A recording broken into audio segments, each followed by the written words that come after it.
Ki paidbah ke Jylla Meghalaya kila pynpaw shai kdar ya karai jongki bat phah ya khubor ke tyngeh ya ki Seng Sain Pyrthei be Synshar lyngba ki vote biki ai hakani ke election Lok Sabha 2024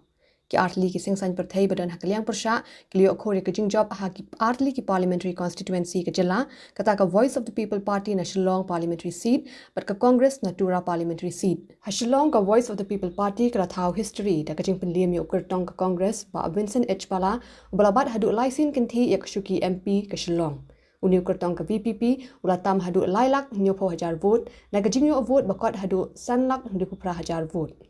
Tura u MLA bat kyrtoh ke Congress Saleng A Sangma ulapin kut ya ke jinglong nong mikmat ba sau phanyos nem na ka long ying uliet Purno A Sangma da ka jingla penlim ya ka khun bat MP ka Agatha K Sangma u Saleng ulayo hadu lailak prapulai hajar khandai spak hat khandai vote kat baga Agatha layo tang arlak arpupra hajar hendrius pa nyo pupra vote ka penlong yu Saleng banjob palat shilak sanpau hajar vote lada shupet ya kidaw ka jinglim ke NPP hakani ke election lese laban ong baka daw ba khmat e Shillong 1 ka dina mar ka jingdan ka minsim ka jingbam sngotanat shu ki paidbah nong thep vote ya ka sarkar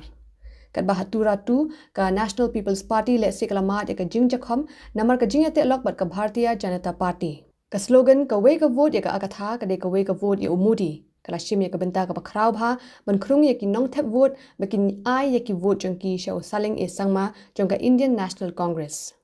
Not only me, the people. Bless Garo Hills. So maybe God wants some changes in the Garo Hills. That's why God is giving us, the responsibility to do something about it. So definitely, along with our people, we will try to do some changes.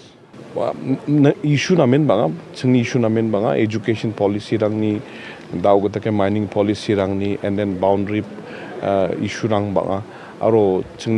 unemployed issue rang banga, lots of issues are there. So we will discuss which issue we will take up first. We will discuss with our public because it's not only me, who has won. So it's the public who has won. So I'll definitely have to talk with our people first. Don Agatha K ba bangin Tracy Tom but like ihi hagi election campaign ke jongi yala rong lot ki kentong pensrot agaban penshai pen smotho yu paidbah namar kadon kam Agatha kom ka party ngi smotho ba ladangi bangin let shu paidbah ban penshai shu paidbah un smotho ya kai ka politics but ka politics ka kumno ka baga VPP kadon pantorwa te kata ka bangin let but kumni yu paidbah ulai kata ka jing kersha ngi namar paidbah hi kumba i wa thrang ye ka jing kala pakane ka de ka tang ka jing sedang jong ka jing kala na ka bangi long menta syaka ek ka ba khambha kham janai saya kira nomor ba